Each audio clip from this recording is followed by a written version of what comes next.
morning to everyone. Today we are discussing the chapter reproduction, and we have completed three types of reproductive systems: sexual reproduction, asexual reproduction, and vegetative propagation. And next in flowers there are sexual reproduction. In that the male and female gametes will get together, and this is also a sexual reproduction. For that, today we have a live model of hibiscus. This is also known as China rose. This is a natural indicator. We can see purely the parts of the flower, reproductive parts of the flowers clearly. So we choose this.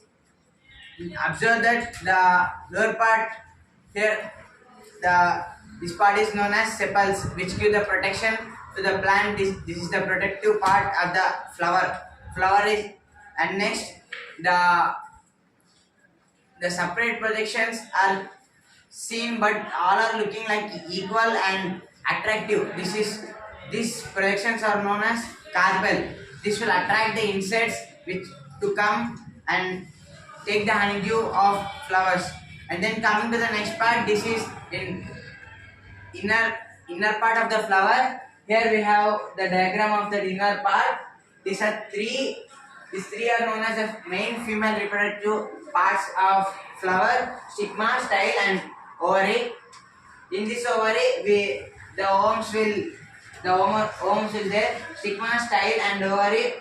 Three is known as female reproductive parts, and here upper we can see some grain-like structures. This is known as pollen grains. This is the male reproductive part of the flower.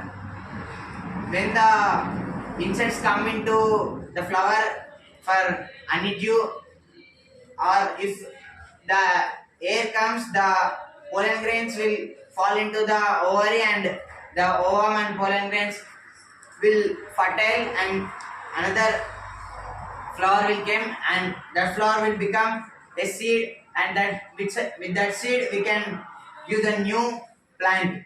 This is the flower reproductive system. Flower is the main sexual reproductive part of the plant.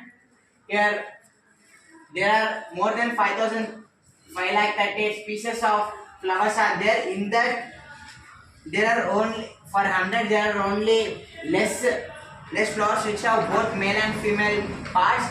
Many plants have only one character, like either it may be male or female. If they have got only one character, it is known as unisexual flower, which they have different pollination processes, like with air, insects, birds.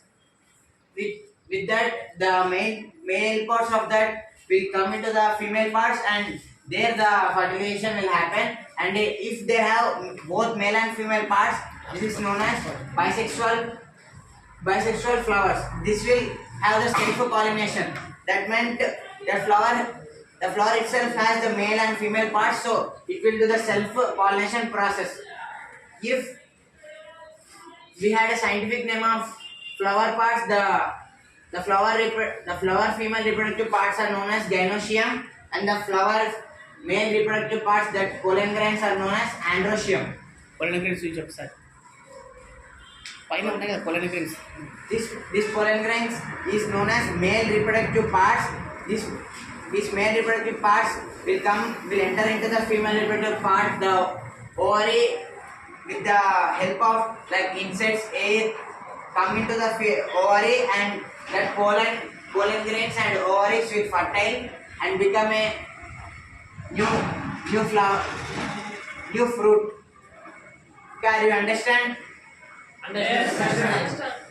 The first part of the flower. Next, the second part. The female reproductive parts of the flower. Three types. What are they? What is the male reproductive part of the flower? Pollen grains.